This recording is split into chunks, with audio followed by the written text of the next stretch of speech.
If you're looking for an asymmetric spooky game with plenty of player conflict, then you might want to check out Harrow County. Let's take a look at how this one plays.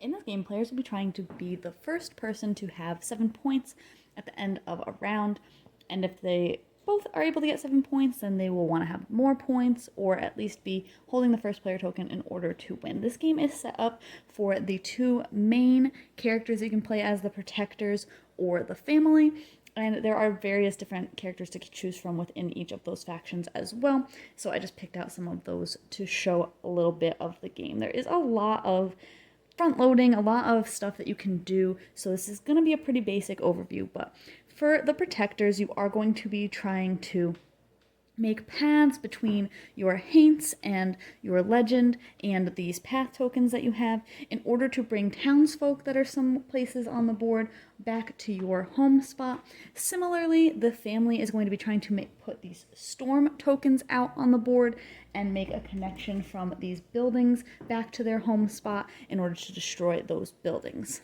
On a player's turn, they're going to be activating mason jars. They can attack each other as long as they're within range. They can activate wild tokens. They'll get a new one, and then they'll be able to activate different actions depending on how many wild tokens that they have. They can activate actions for the protectors. They can activate one line, so that'll give them one action, but depending on how many of these tokens they have across the way, that determines how strong that action will be for them. For the family, they'll be kind of bag building throughout the game and putting some of these tokens into their bag to draw out of the bag, and that'll determine what actions they can do in a turn. And then the last thing that players can do is activate their ability from their legend as well. So players are going to be moving around the board. They might be splitting up. They might be staying together. Again, like the protectors, for example, are going to be spreading out a bit in order to get to wherever those townsfolk are. So if players were set up like that, for example, they would be able to take them back to their home spot to score those points.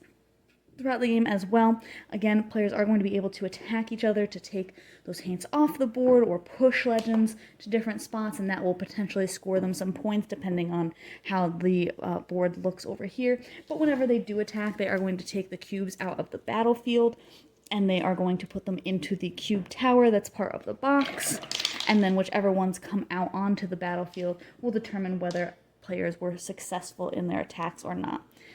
Players can also get some bonus actions here. There, again, is a lot of different rules, a lot of different options that players have on their turns. They can even get some points by sitting in the brambles in the center of the board. So they have a lot of options there. Players each have their own deck of cards as well, which will give them some other kinds of abilities.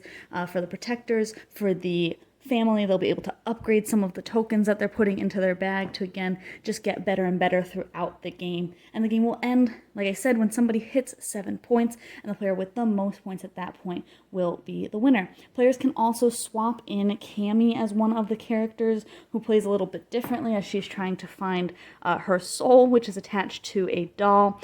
While moving around the board, they can also add in Hester to play a 3-player game, or if they have the Fairfolk expansion, they can play Hester in Fairfolk against Hester, or they can use this for a 4-player game with Hester, or play this as the 3rd player instead of Hester. So again, there are a ton of options for this game, a lot of different characters to choose from, a lot of different legends for the different factions to choose from, and just a lot of options turn to turn.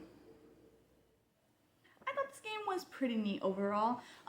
Like most asymmetric games, there is a lot of front loading because you have to learn a couple of different games in a sense. You have to learn each role so that you can play your own, whatever you're going to play, and then also teach them to other players who are going to play with you. So that can be a little bit difficult to get into it, so I definitely recommend it to players who have a little bit more experience with gaming in general, but especially if you've played other asymmetric games and like them, then I think that this would probably be more up your alley for sure. I really liked the theme of this one, and I think that for the most part it did really come through because those factions really do have a lot of conflict between each other. You're going to be attacking each other a lot, and then I really like adding in the witch character Hester because I think that that adds a lot to the ambience of the game overall.